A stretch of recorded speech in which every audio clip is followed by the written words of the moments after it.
Welcome in, everybody, to the Two for Talking podcast. I'm your host, Corey Tusick. I've got Josh Yohe with The Athletic and Joe Bartnick, comedian extraordinaire, alongside. And gentlemen, it was really depressing last week, all the Penguins hockey we talked about.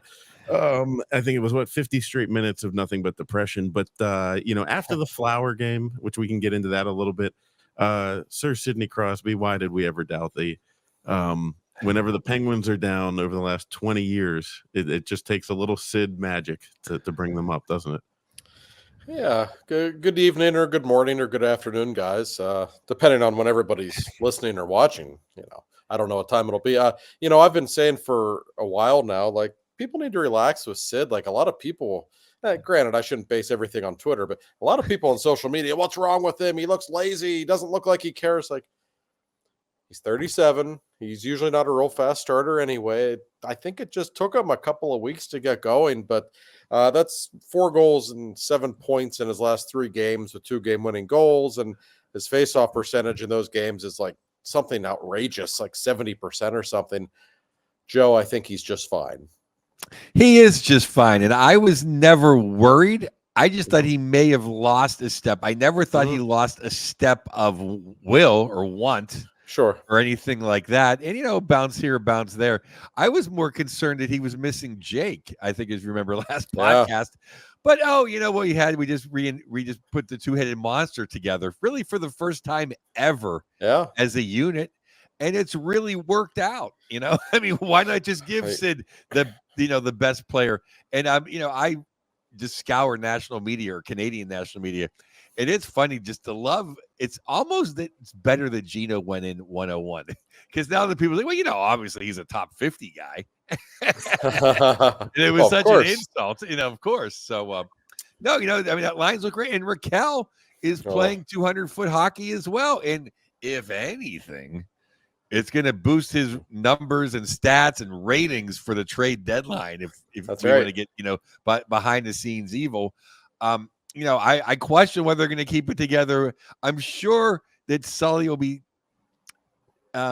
itching to break them apart and give Rusty somebody and not have a super line. But I think an O'Connor, Eller, Rusty line is a very nice super line if you want to keep Batman and Superman together. Right. I think it's something to consider moving forward. Not to play this, the big guys together all the time. But it might be nice to be able to go to it. And you're right. We've never really seen it, Joe. And I know for a fact Sully doesn't like doing it. And I get it. Like, normally when they're on different lines, you have either Crosby or Malkin on the ice, 60% of the time. That's a great luxury. And I think more than anything else, it was done to get Sid going, right? And it worked. It got him going. We'll still see it together on the island Tuesday night. I don't know. Once Rusty comes back, which could be in the next week, will we see it then? I'm not so sure. I bet Sully probably wants to go back to Gino on the second line. But I'll tell you what, it's been a dominant line, and I'm glad you brought up Rickard Rakell. That guy's playing great hockey. I actually have an article, it's a cheap plug. I have an article coming in The Athletic on Tuesday morning. I sat down with Raquel today, and he told me some really revealing stuff about how he was actually afraid last season that he was getting old. And he said, I was 30 and I heard people saying I was washed up on social media. And he basically took it to heart. And he kind of had to get away this summer in Sweden and just train by himself and just kind of reset the mind. And he looks like a completely different player. Right? And he's not just scoring goals, Joe. He's doing all the dirty work. He's actually been pretty physical. He looks faster. His defense has been fine. He's doing everything right now. He reminds me of Ducky Raquel when you couldn't walk in that locker room and look, I call him Superman Ryan Getzloff in the eye and not do the dirty work. That's right. Yeah. It's like a young, I mean, it's a great line. I mean, it has to be. I mean, you got Sid and Gino together. I mean, if it's not, I mean, please. But I will say this, though, until this year, other than 6-on-5, I've always thought it's been no good.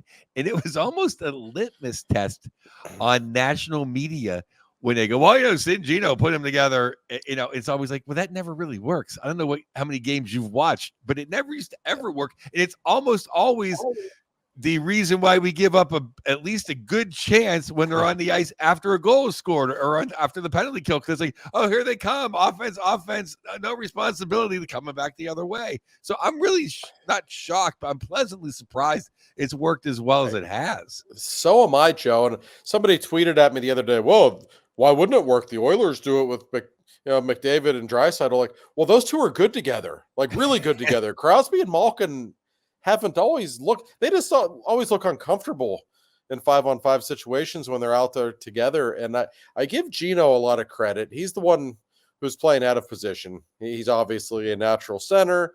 And I think at times when he plays on the wing, things get a little wonky. His defensive zone coverage gets really bad. But that hasn't been the case. He's been fine. And his work on the boards, like, he doesn't have any points the last couple of games, but he has made so much happen just winning 50-50 battles with his brute strength. And I think we're seeing kind of a theme with Malkin this season, guys. Keep him away from the blue line. Get him down low in the offensive zone. Like, he can hurt you when he plays up high a lot, but even on the 5-on-5 situation, you see him down low, just using that size and strength that he has. It's really working, and it's not hurting the Penguins with the puck going in the other direction. I really like it. I think in age, Gino has made this work in the sense that he is not just a young stallion running around and kind of confusing Sid and either in messing up Sid's plans or getting in Sid's way or just having the puck too much. I think Gino is respecting the boundaries of what he can do now and maybe gets the puck to sit a little more and doesn't just go off the reservation.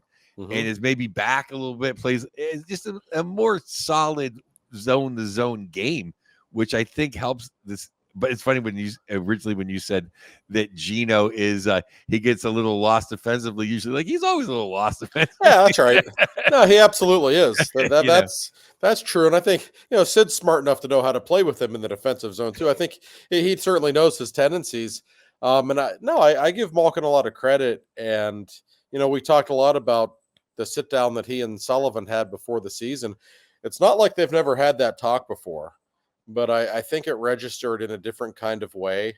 And the message was, you're not 23 anymore. You can't just beat everybody one-on-one when you feel like it. Sure, you can do it sometimes, but you got to pick your spots and play a smarter brand of hockey. And Gino, I don't recall one bad penalty that he's taken all season. He's not turning the puck over. He's not doing the things that can drive you nuts with Gino.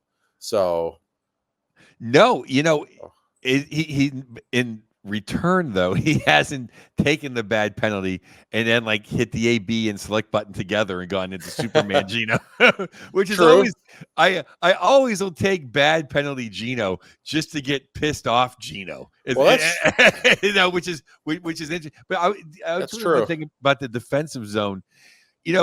When you play center, you do have your responsibilities in the defensive zone. And Gino always kind of just went to, as a total layman, always just kind of tracked the puck, was out of position.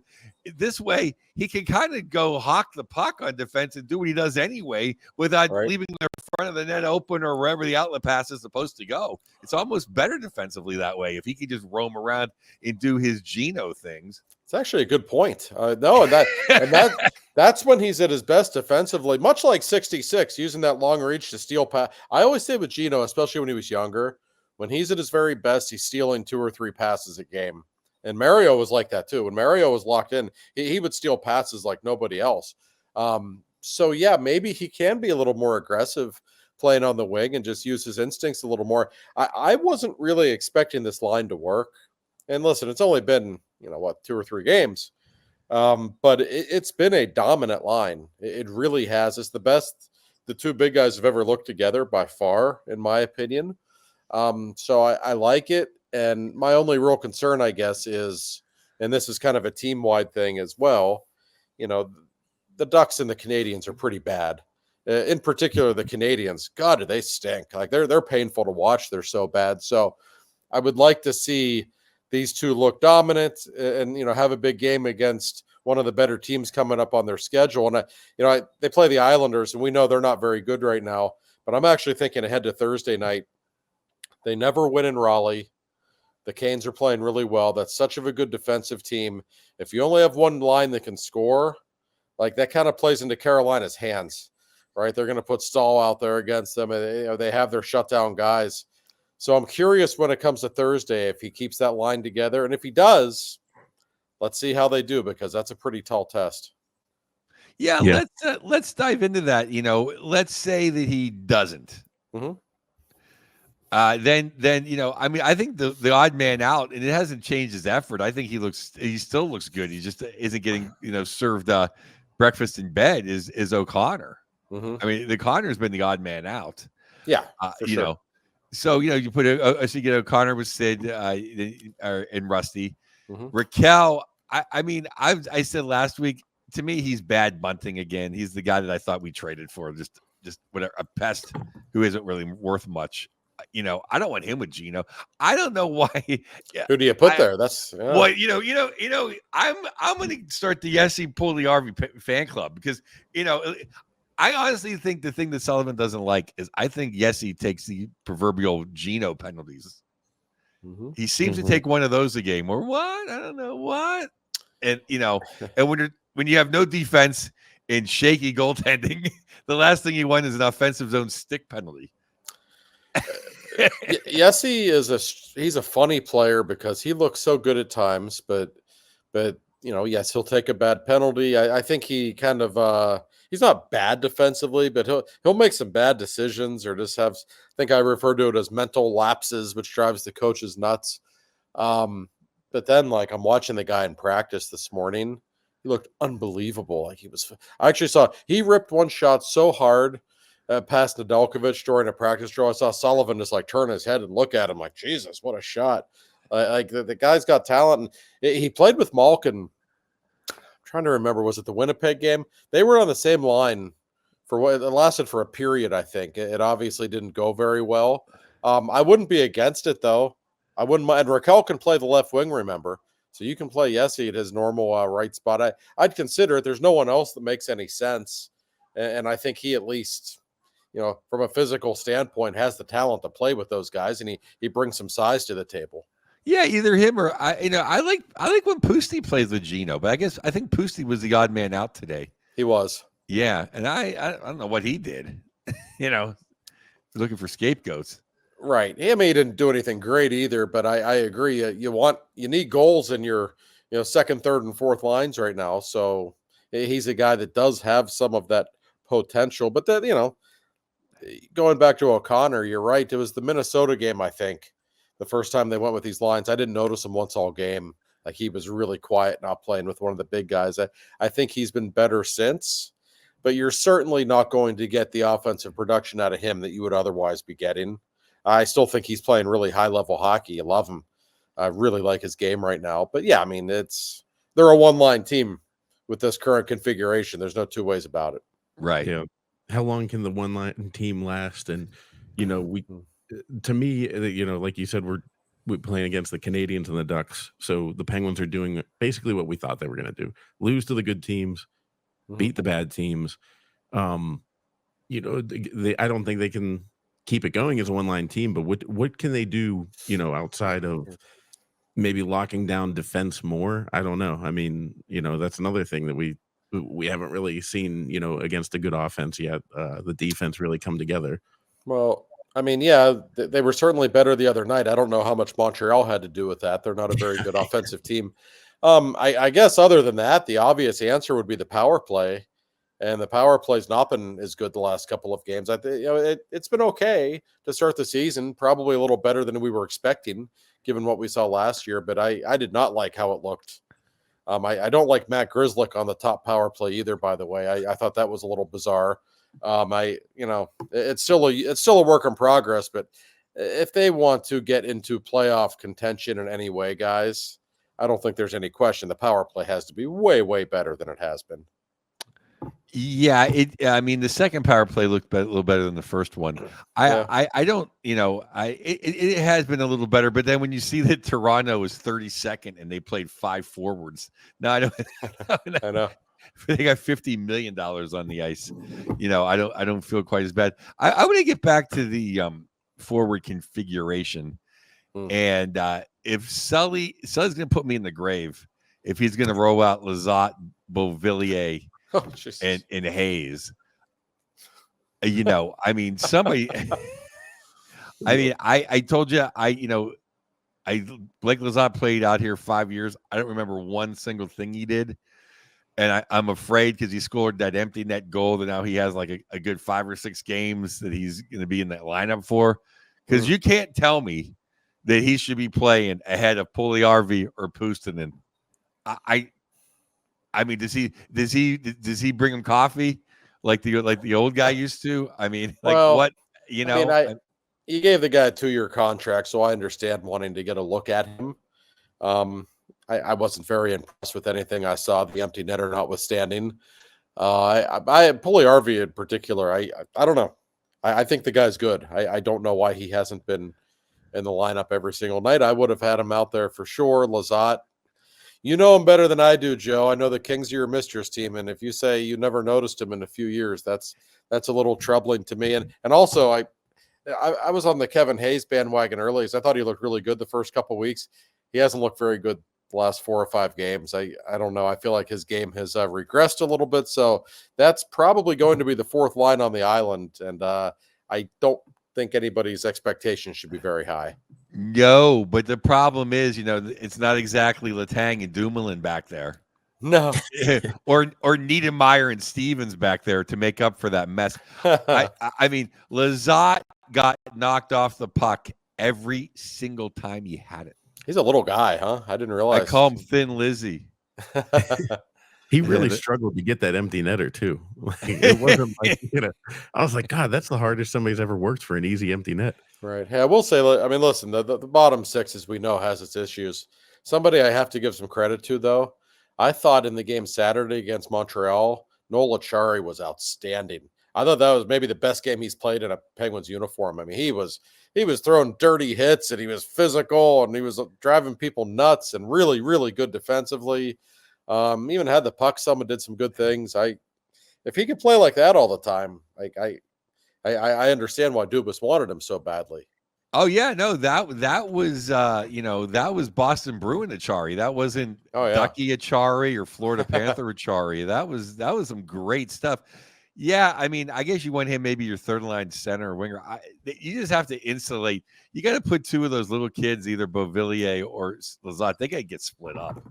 I mean, they can't be pushed around. I mean, you can't be pushed around like they were on the ice with Graves and St. Ivany. Oh my God, the puck never. It was like just someone hit the power switch, turn the lights out. Like the puck's never getting out of here. No. I mean that's. You know what I mean? I mean, you can't live like that. No, you can't.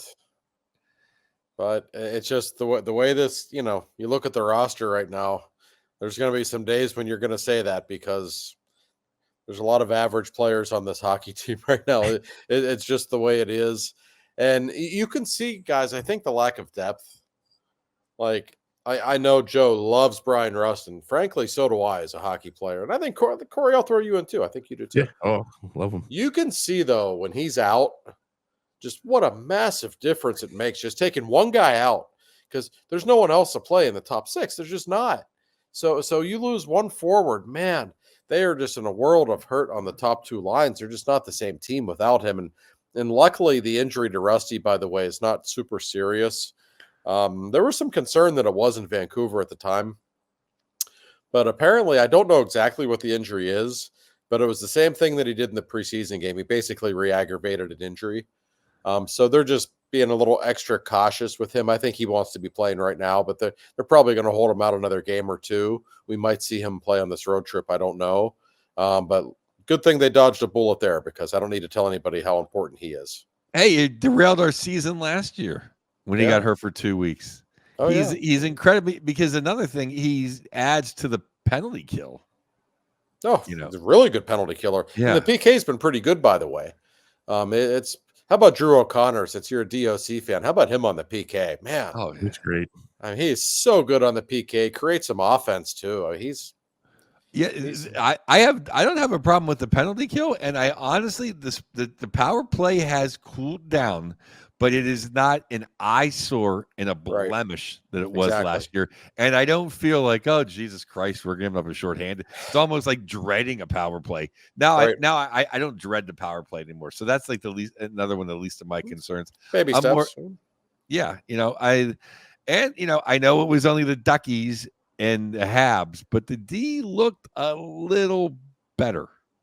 Yeah, it did. The Ducks game was interesting because I actually thought Carlson was really good in that game. I think he had 21 shot attempts, which is outrageous. I mean, he had the puck all night.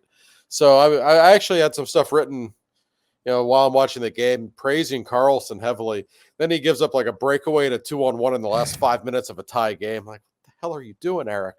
But some progress. I don't think, I thought he was pretty good against Montreal as well. If you can get that version of Carlson, that would go a long way. I thought Letang was also a little bit better. So, yeah, I'm seeing some improvements. Grzelcyk didn't stick out. Grzelcyk was so bad on the Western Canada trip. It was like, should they put Ryan Shea in? Like, what do you do here? But you're right. Everybody kind of seemed to, find their game a little bit.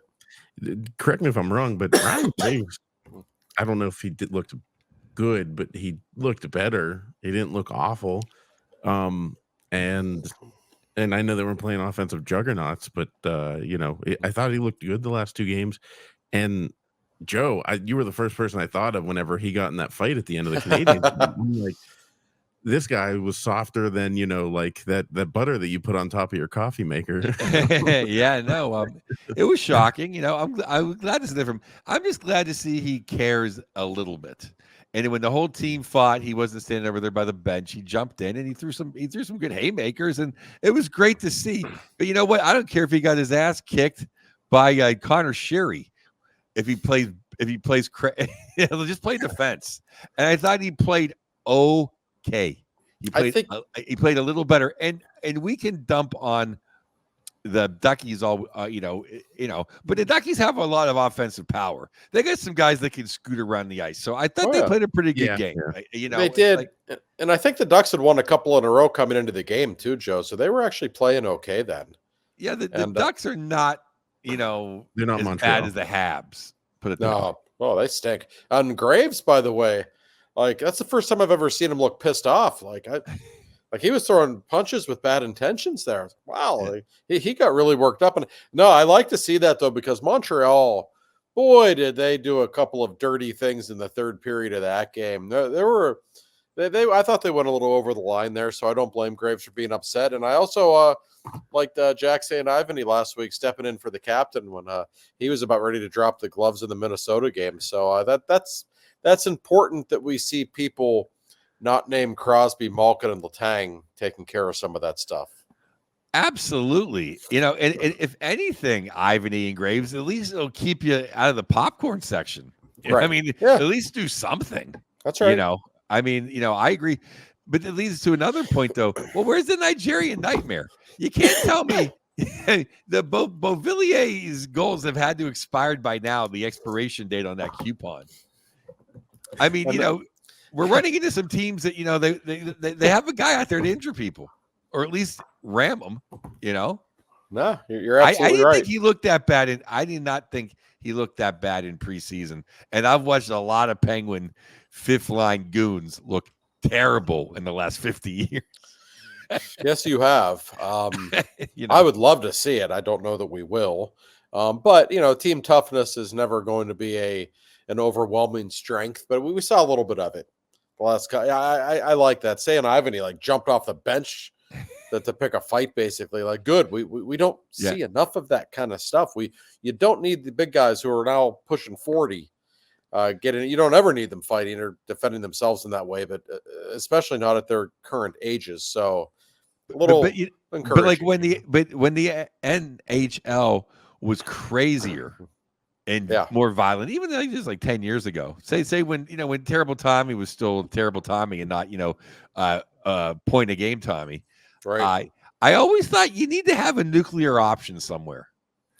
I just think you need to have a guy that, you don't know. He could take the 5 games and put someone's head through a wall. I think if you have on your team, I just think some things go away. No, I do too. You know, and if someone's going to do something stupid, it's nice to wheel somebody out there that can take care of business. I know I'm not a complete Neanderthal, but I'm a little bit of one. But you know what?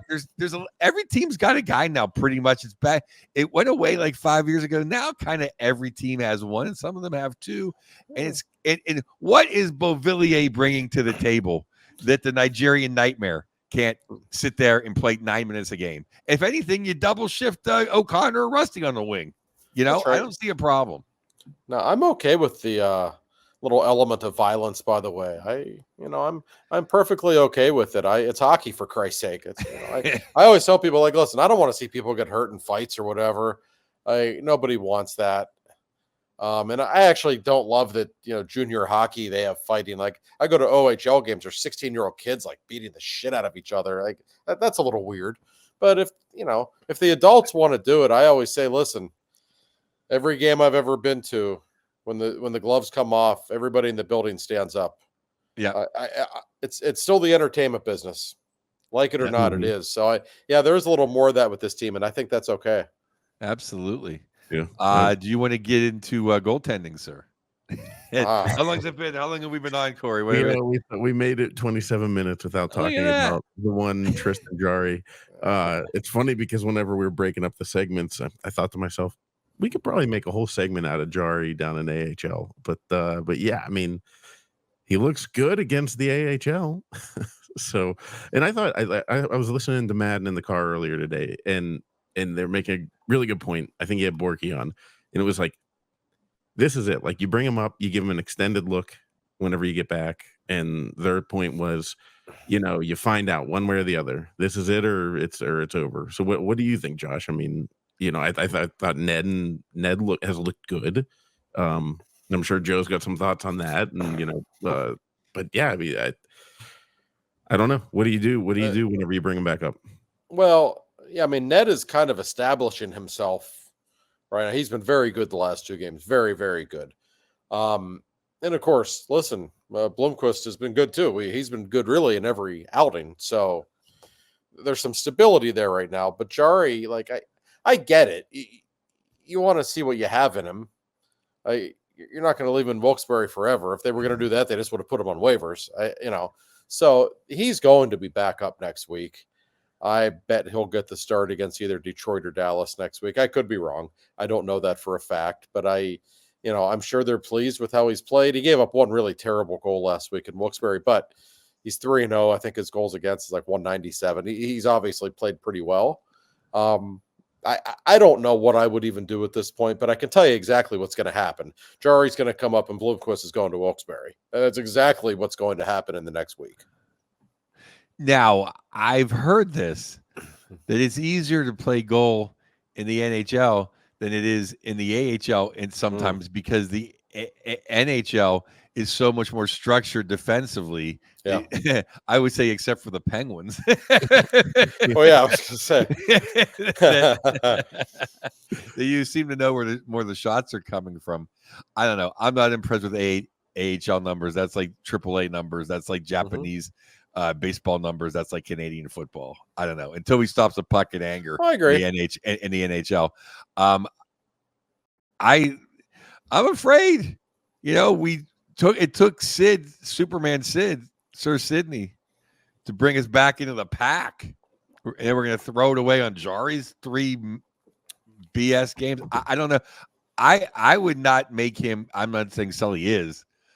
I think Joel could use going back, playing more games. I think he's looked young at times. He's played great. I'm not knocking the kid whatsoever, but he does look like he could use a little bit more seasoning. So for that, I'm all for Joel going down and finding his game and have another year. But I would not.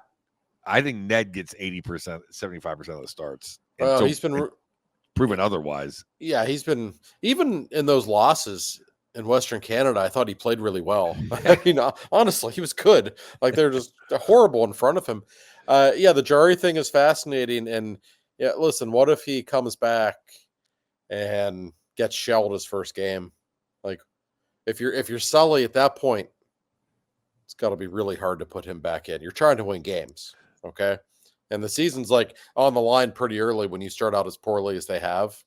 So if Jari wants to come in and play well, okay. If he fixed some things, I get it. But man, the leash has to be so incredibly short with him, especially given where the Penguins are in the standings. Like you can't give him too much time to figure himself out. That's just not going to work. Yeah, and it's the NHL.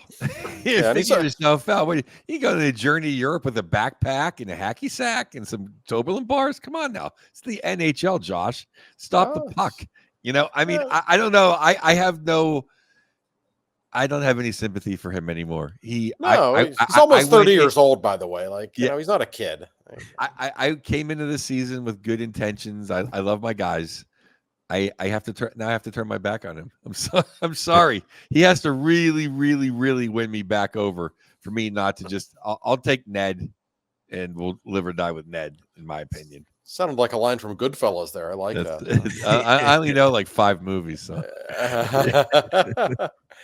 Half of Joe's life is the Goodfellas. Yeah. We'll see what happens here with Tristan when he comes back up. But I mean, I could go without watching him. When Fleury gave up a bad goal or something, everybody gives a bad goal. They look so pissed. And with him, it's like, why'd that happen to me? Like, I don't know. That sounds a little mean. But if we don't get 5 points out of these 8, I'm very scared to see Jari against Dallas on Monday night. Yeah, of all teams, that's not the one I'd want to come back against. We get Montreal back. Yeah, right. I mean, that would be the way to do it. So yeah, it's not the best time necessarily, but maybe Detroit Wednesday. Maybe from everything I've heard though, like Tristan's going to be back in the next week or so, and Bloomquist is going down. That's just the way it's going to be. So a hot Capitals team, a team in Carolina he never beats, or the Dallas Stars who went all the way to Finland and got nothing. That's who Tristan Jari's going to face. I guess into the fire, right? Yeah, he's not going to face Carolina or Washington. I think they're going to leave him down there again this whole week. Oh, I thought you said this week. No, pardon me. Oh, okay, so it's going to be okay. Yeah, I think he's going to stay for the rest of this week. And I think the first game he'd be eligible to return would be Dallas, which is the Monday the 11th, I think it is. So, that's not the team I'd want to come back against. And honestly, if I were Jari, I'd probably rather make my return to the lineup on the road. Like I'm telling you, the fans have been on him at PPG more. You don't usually see that with Penguins fans. They've kind of turned on him in general. And the pressure that's going to be on him in his first game back is immense. I think playing at home would only add to it. I'd probably hold him out until the game in Columbus on the 14th, honestly. But 14th, 15th, I think it's. But we shall see. It's going to be great theater when he comes back. I know that. The best place to probably play him would be tonight or tomorrow night, whenever you're listening, in Long Island. But he doesn't have any good memories on Long Island either. So that's true. Nobody's going to be watching hockey tomorrow night, so that would be the time. True. That'd be the time to do it. Tristan gave up 5 goals. Nobody noticed. Nobody cared. Nobody noticed. What's the electoral vote? Yes. I want to impeach Jari. Can I impeach Jari? Yep. Well, yeah. I'll tell you what. It would be great to see Tristan come up and throw a shutout on the first game, but I don't know if that's going to happen.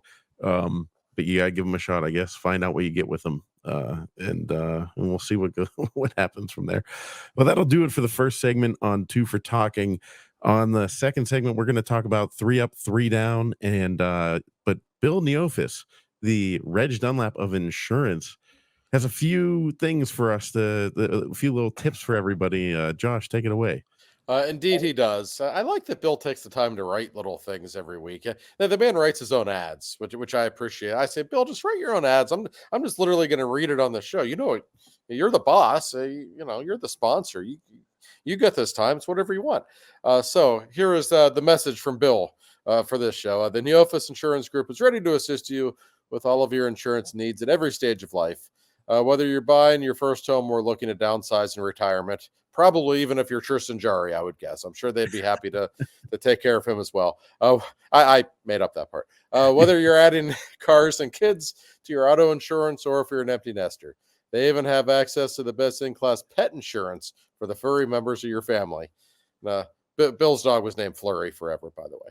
And with a fully licensed staff and over 60 years of experience serving Pittsburgh and surrounding communities, the Neophis Insurance Group is committed to providing the proper insurance solutions to its members. So give them a call, 412-364-3388. They are the best.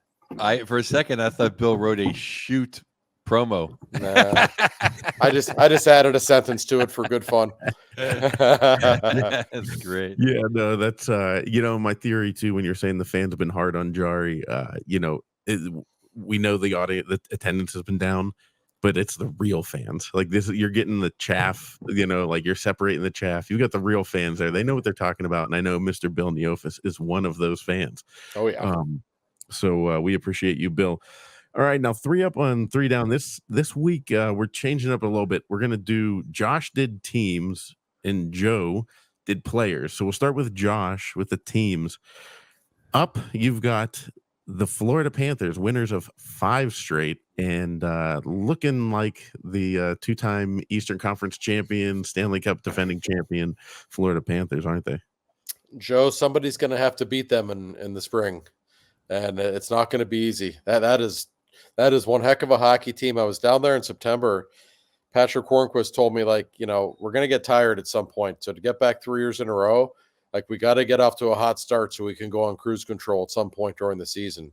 That's exactly what they've done. That they are just, to me, more than any team in hockey, they can beat you so many different ways. That's just what makes them unique. Hey, they missed Barkov for 7 games. They missed Tkachuk for 4 games. Didn't miss a beat. Lundell is insane good.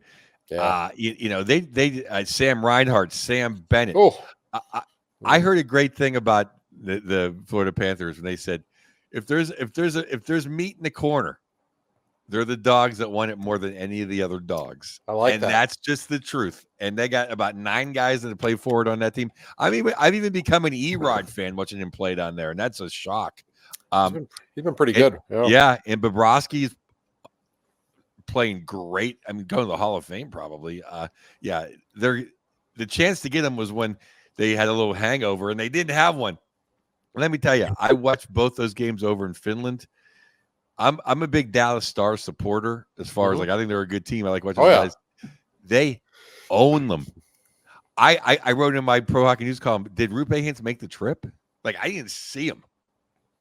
No, I completely agree. I thought that was noteworthy how dominant they were in those games. Dallas is a really good team. On paper, Dallas is one of the 3 or 4 best teams in hockey. Didn't look like it though, did it? No problem. It was literally no problem for them. No, Florida. They're a great team. They're the best team in the league. I mean, and listen, the odds are against them getting back to the final again because it's just so incredibly hard to do 3 years in a row. That doesn't mean they're not the best team though, because I think they are. I mean, I'll just bring this back to the Penguins for a second. Do you think because now this is not taking anything away from Barkov, who's magnificent, and Tkachuk and everyone we just named, but do you think because it really, really, really was on Sid and Gino and the goaltending that maybe it's the pressure, not the pressure, what am I trying to say? Missing the word here. Is more spread out evenly. Then maybe they have a chance to go to 3 finals in a row. Maybe not too top heavy. Just to work because I really thought, and I've said this theory 30,000 times. I really thought in year 2 it was really Sid and Gino, Jake and Kessel willing the team. Yeah, I'm not saying the other guys didn't play good, but it was and Murray / Flower willed them to win. They just. Well, yeah, the 16 team was deeper, and you had Kessel on the 3rd line that year. People forget the HBK line. It's one of the great mysteries of the 17 Cup year. The HBK line was terrible, so they had to break it up. It didn't work anymore after 2016. So the Penguins really became a 2-line team in 17. Kessel was playing with Gino, right? Jake was playing with Sid. It worked, but they were more top-heavy. People, we remember the Murray shutouts at the end and all the drama of the 2017 run without Letang, but Crosby and Malkin just put the Penguins on their back that spring. That's awesome. What I'm saying. That's that's what I'm saying. It was just like they just really carried that team. Yep. Well, your first down, Josh, is the Montreal Canadiens. We just saw them here, and my Lord, they have a -17 goal differential this early in the season. Yeah, they're not good, and I don't know if Marty St. Louis is that great of a coach. I'm not saying he's bad. I don't know, but I'm starting to wonder a little bit.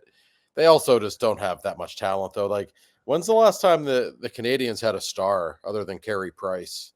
Like, they just don't have that top tier guy that can take over a game, and they haven't had it in a long time. And they're very unimpressive. That's not going to go over very well in Quebec much longer, Joe. No, I mean, Cole Caulfield had all the makings of being one of those guys. He's a nice player. I mean, he's good. Kind of petered out. That Slafkovsky seems to have regressed. You know, it was a bad year to have the first pick when they took him. Yeah. And by the way, the Canadiens, I don't know if you knew this, in their history, they've never gone 4 years in a row without making the playoffs. Oh. But this would be 4 years in a row, and that's not a playoff team. There's no way they're making the playoffs. They've got real problems there. I don't see them getting that much better anytime soon. You know, a guy I've coveted forever. We're not going to get him for many reasons. One of which Dubas is not just going to get him because we're looking towards 2030. Did you see the way Josh Anderson tuned up Terrible Tommy? Oh. I mean, I wanted him 4 years ago. When somehow he went to Montreal, but I know he only plays one of every 4 games, but I'll take that. I have always liked him. Like there's so much talent there for a guy that big who can hit like that. Oh yeah, I used to tell Jim Rutherford years ago, like, why don't you get Josh Anderson? Like he'd always say, "You think it's easy to get him?" I said, "No, but why don't you consider it?" He's like, "You think I haven't asked? Of course I've asked." You know, I always like finding out stories afterwards when Jim tried to get people. Sometimes it's just because they're good against the Penguins. You know who he tried to get for years was the guy in Anaheim, Vetrano, who always Frankie V. I love Frankie. Always Vetrano. kills Jim said to me, "Oh, he always killed us." So I tried at one point. I bet you did. He's a perfect guy. Yeah, I know it's another Italian, but you know who's playing really good in Washington is Mangiapane. He'd be a perfect second line guy for us. Sure, he would. No, I completely he scored agree. like 31 year on Calgary. I love these. I like to think that the Grim Rutherford Twitter account was actually run by Jim Rutherford because I could just hear it in his voice. But next up on your up list, Josh, is the Carolina Hurricanes. We'll be seeing them again shortly. And regular season Rod. I know he's winning 6 in a row. He's doing his regular season thing, isn't he? Joe, I'm gonna be in Raleigh on Thursday night. Should I just try to get a front row seat and wear a regular season Rod T-shirt to see what happens? Now that they're on quite a roll, and I mean, as you'd expect, this is their time of year. And I mean, listen, they're a good team, and they have the regular season very well figured out. They just do the same things they always do. It's just really hard to score against them because they're so good defensively, and they always have the puck, and it's a pain in the ass to defend against them because they shoot from everywhere, and they're just they play different than everyone else. So they're on a roll, and we already know that's going to be a really tough one for the Penguins Thursday night. They do not play well in that building. I am not going to give away one of my ups, but I'm going to say this about a guy on that team who I never thought much of. Jack Roslovic. Ooh. He's played well down there. I thought he had a little Pierre-Luc Dubois in him, like just moved around and always a malcontent. Whatever Rocket Rod put under his cereal, he's played great down there. Yeah, every time I look at the box score, he's got another goal or more points. Like, geez, what happened to him? Yeah. He's been a throwaway in like 4 trades. No, he has, and they're, I was ready for them to take a step back. Just on paper, I don't think they're that impressive, and maybe they will. I don't know, but I give them credit. That's a nice little run they're on. Speaking of people that aren't that impressive, Lindy Ruff's Buffalo Sabres are down. Hurts my soul. I love Lindy. So do I. 3 in a row, and the poor people of Buffalo, I don't think are getting a playoff team anytime soon. it doesn't have that feel, does it? I mean, it's not like they don't have any players. We know the blue line is talented. You got Tage Thompson, you got some other guys who can play, but it's just more of the same, Joe. And by the way, of all the cities I've been to, I think Buffalo is such of a great sports town, and it's a great hockey town. It really is. Those people, it's got to be driving them nuts up there. They always are like number one in the ratings in American cities. Great hockey town. Great hockey town, great people. Tage Thompson has disappointed me. He was so good 2 years ago. What has happened? Actually, Tuck has played well, but you know what? I mean, they gave Darlene the C. They gave him a lot of money. Mm-hmm. He's fighting in practice. He's taking bad penalties. I don't know. I kind of came around him last year. My buddy Andy's all big on him. I'm like, he really is playing well. They gave a bunch of money, like 4 or 5 defensemen that never proved anything. And you know, it's like, I mean, why do you give some of that money to a couple of forwards that can score some goals? Well, Darlene's one of those guys. He's a really good player, but if he wasn't the first overall pick in the draft, would you think of him maybe this? You know what I mean? He's really good. Just because you're the first pick in the draft doesn't mean you're a superstar or a great player. And I don't know that he is. He's not great. He's a top pair defenseman. Yeah, sure he is. Owen Power. Owen Power, get out of here. I know. I mean, there's like 3 of those guys. They gave him a bunch of money to. There's another guy too. They gave a bunch of money to. And it's just like, did I miss something? And gave like 6-year contracts. Like, you think Dubas gives away, lifetime achievement awards in Buffalo, man? That's all they do. Oh, that's the wrong notebook. Son of a gun. It's all my notes. Yeah, there's another defenseman up there that just makes so much money for like years. It's like almost like the Lizotte theory. I've never seen him do anything. I mean, Dahlin's done some stuff. Owen Power, what has he ever done? I've never been that impressed. I mean, typical Buffalo, they would get the first round, much like Montreal, they'd get the first overall pick in the wrong year. I think that did happen to them on 2 occasions, but I also just don't think the Sabres are a very well-run organization. And we see it time and time again. It's just, am I going to be sexist when they say this? I've had this in a group chat with a bunch of probably, but we're waiting for it anyway. Yeah. When Terry Pagula, he had his wife on the dais when they bought the team. Mm-hmm.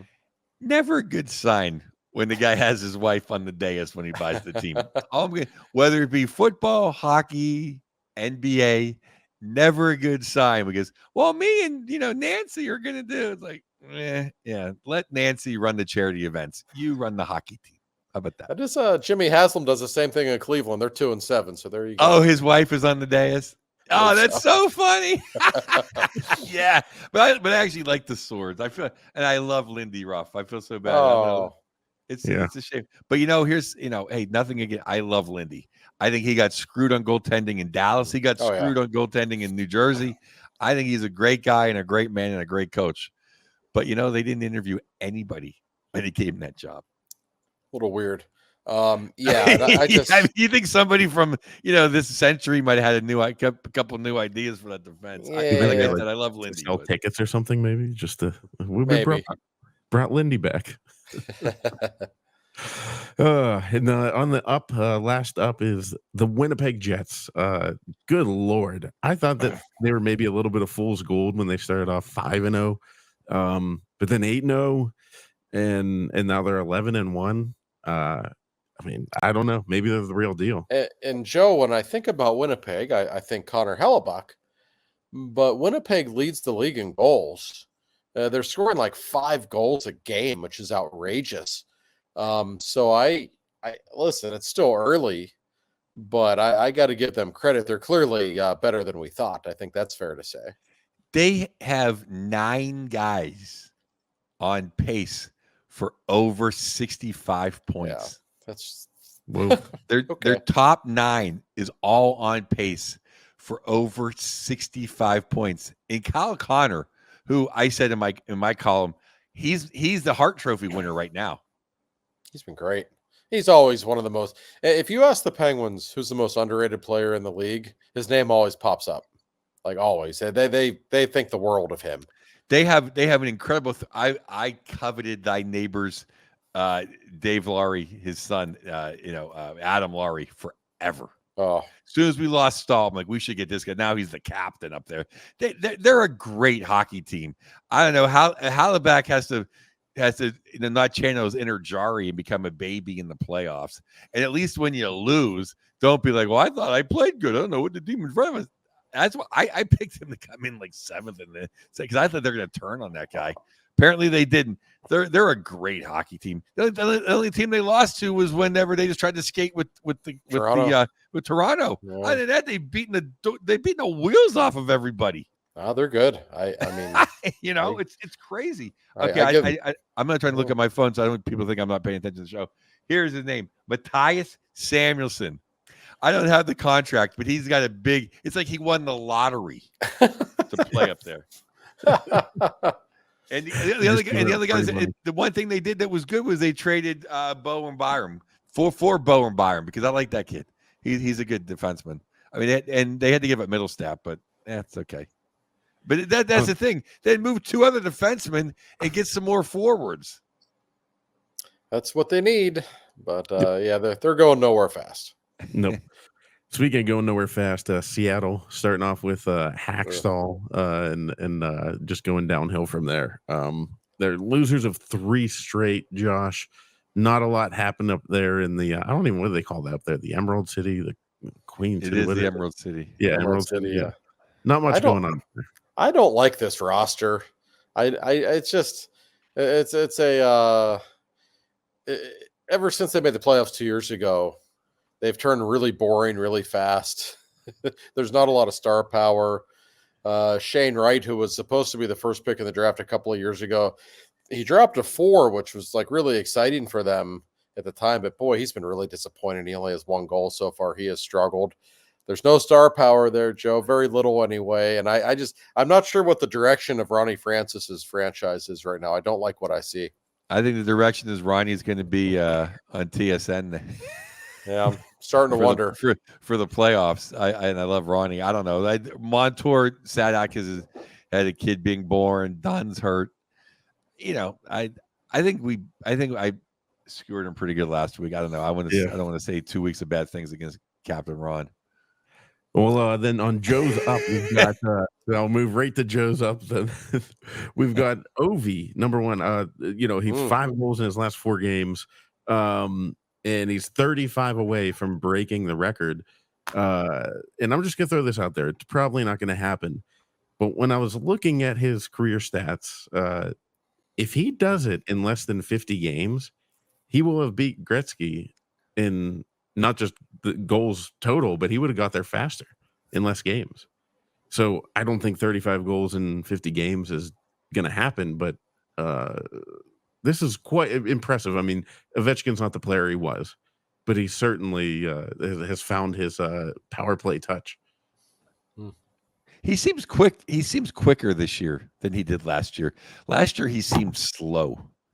And I don't mean slow like he is slow now, getting in and out of the zone. And I mean, he never was a back checker, but I mean, just his station to station is slow, but his reflexes seem quick as they used to be. And his shot seems like it's back where it used to be as well. Maybe a little bit slower, but not like it was last year, where it really seemed off. He's pretty close to top peak Ovi right now. I think he just wants to play one more year and that's it. He's probably like, let's go home after this. I'm sure he's done after he breaks the record. I don't doubt that for a second. It's funny. I saw him play real early first week of the season, and I thought he looked terrible. But there's a reminder there, especially with older players. You cannot always gauge them in the first few games of the season. It usually takes them a little longer at that stage. And obviously, he has gotten hot. His team has gotten hot.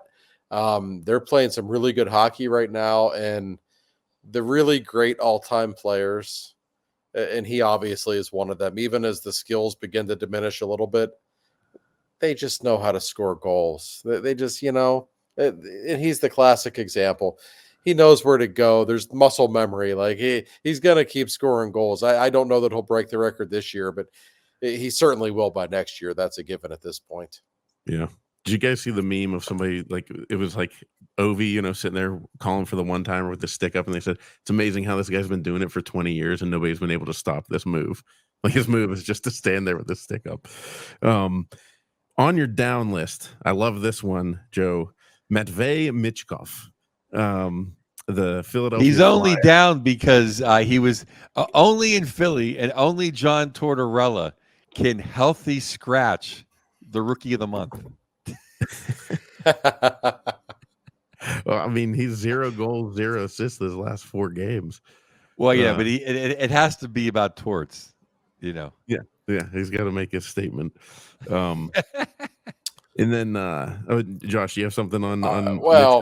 No, I'm just enjoying hearing Joe talk about the Flyers, who are really bad, by the way. He's a really talented kid, but I don't know that Torts is the guy that you want grooming him going forward. It just, you talk with people who've played for Torts, third liners love him, physical players love him. You'll never meet a superstar talent who enjoyed playing for him. So I don't know that this is going to be a great relationship with those two. Yep.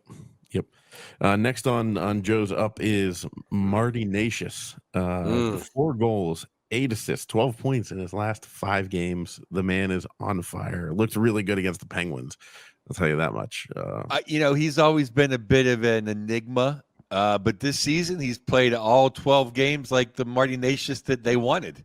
Maybe just lowballing his contract a little bit, giving him a bridge deal is what they need to do. But he's playing great, and he's kind of making them not forget about Jake, but he's helping them stay where they're at right now.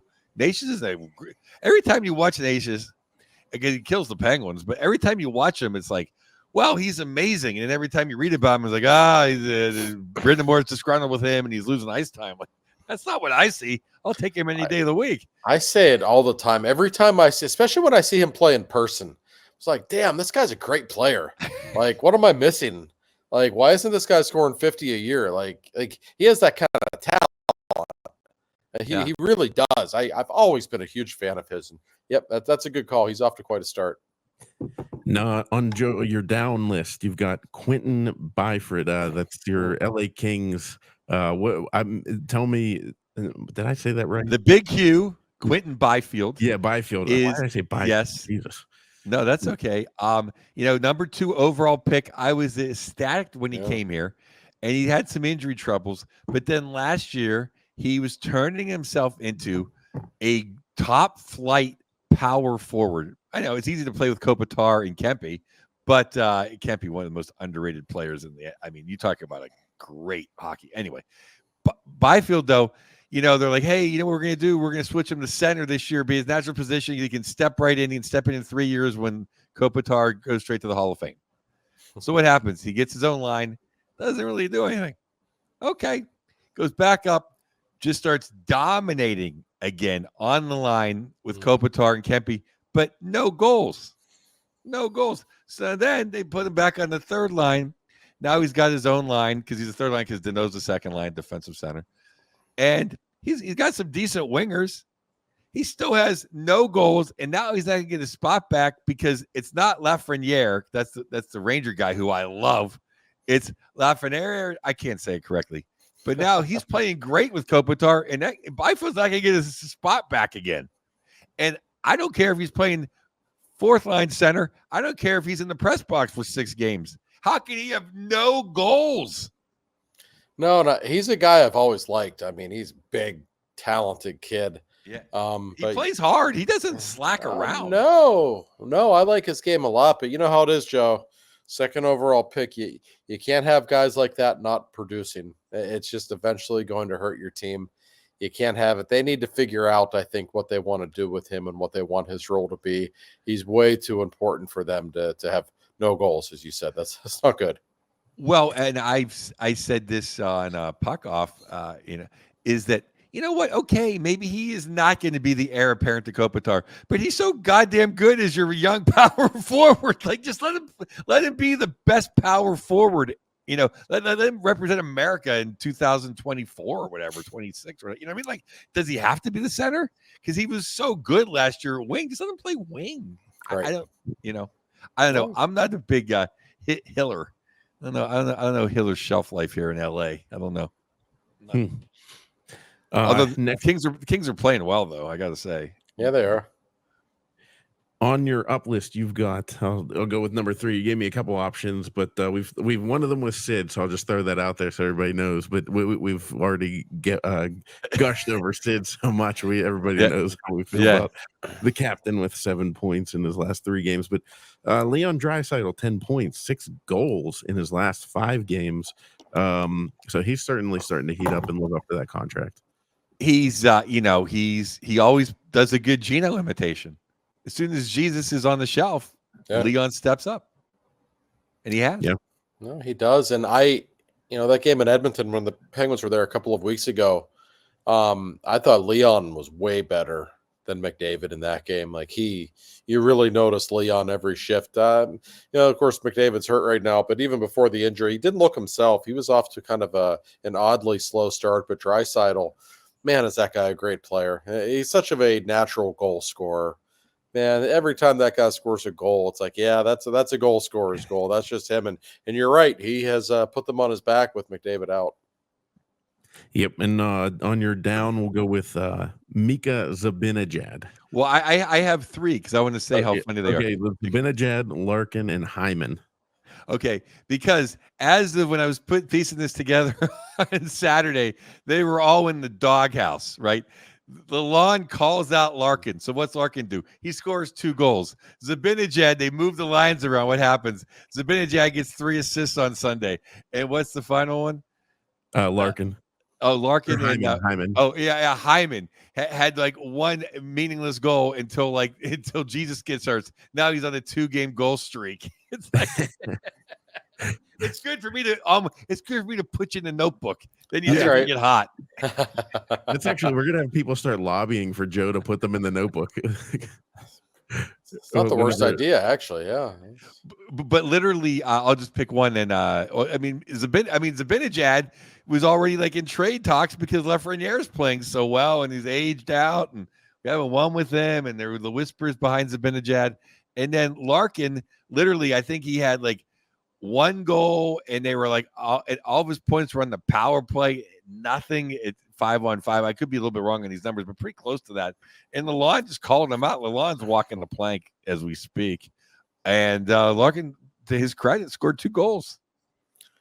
Yeah, he did. Zibanejad's a funny player. He's one of those guys, some games you don't notice him, but when he's good, I mean, he can play such a beautiful game, but I always feel there's a consistency issue in his game, though, that really stops him from being a real star. Yep. Yeah, he's been around a long time. Like, he got traded to the Rangers for Brassard. How about that trade? Oh, what the hell were they thinking? Yeah, that was a huge trade for the Rangers, really, if you think about it. I mean,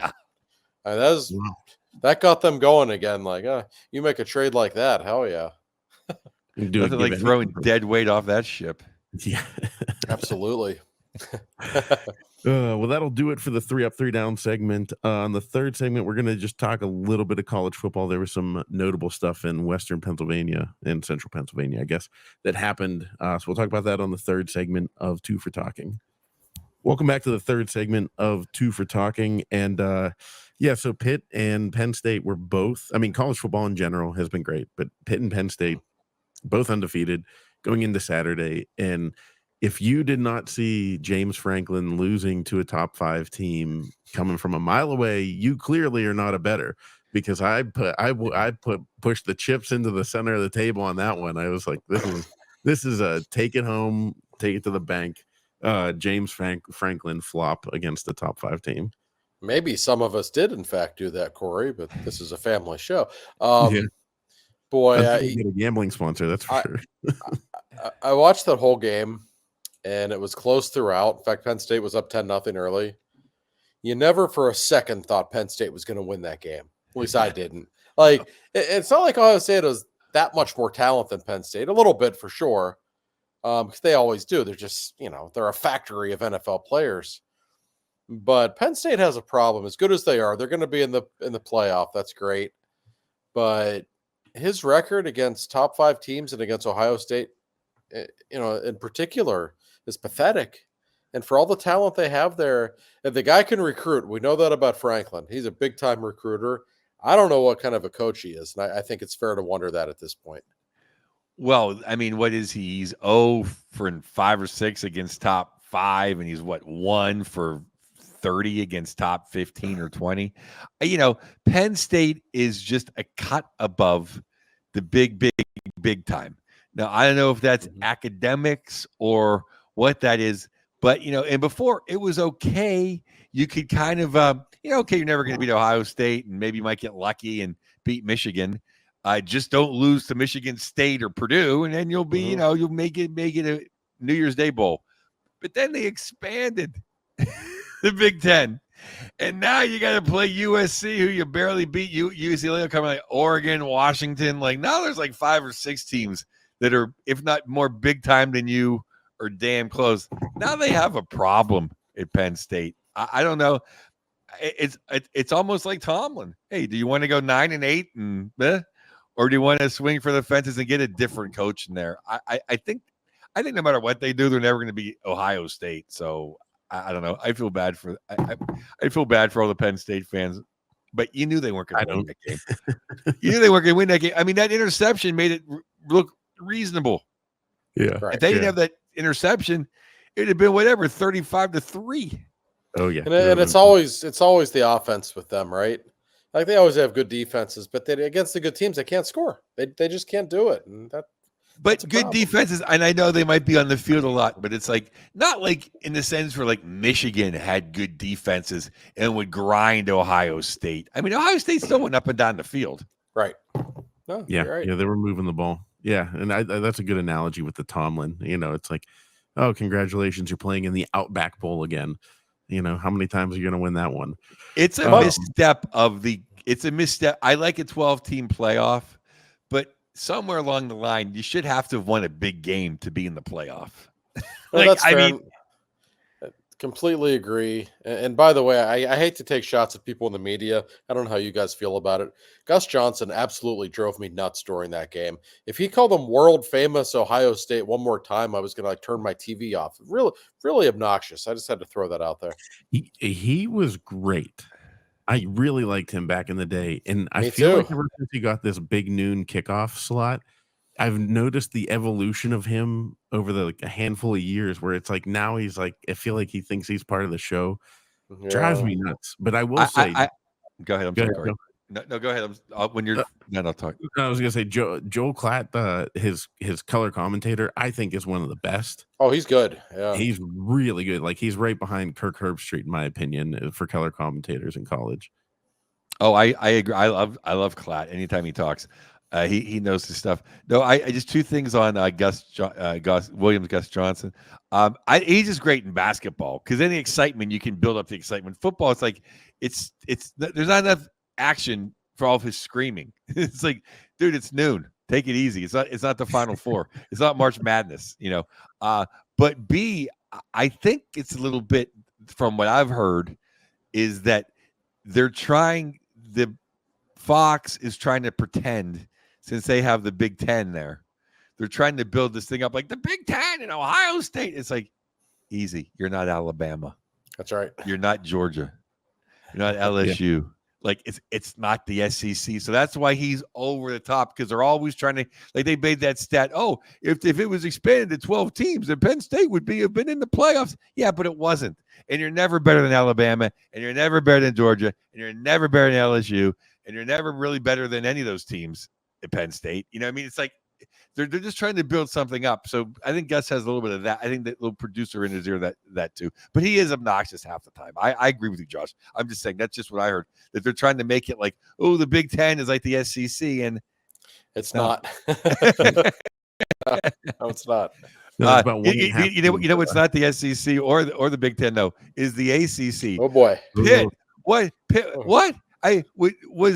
Was Eric Dickerson playing in that game? What the? Yeah, I was like, kidding me? I turned it on. It was like 35-0. Like what? Yeah. After the Penguin game on Saturday, oh yeah, the Pitt game's on. That should be a good game. 18 versus 20 in the country. It's like 28-3. Oh geez, I'm not sure what I missed, but wow, that's not so good. Yeah, that's a huge blow to them. Obviously, they're having a nice season, But man, it's one thing if you lose that game by a touchdown, right? Oh If you're yeah. competitive, that's not a bad loss. But to get annihilated like that, I not mean, good. raise your hand if you knew that the SMU was in the ACC. I didn't even know they're in the ACC. I found out 3 weeks ago, maybe. Yeah, I was gonna say I didn't until a few weeks ago myself.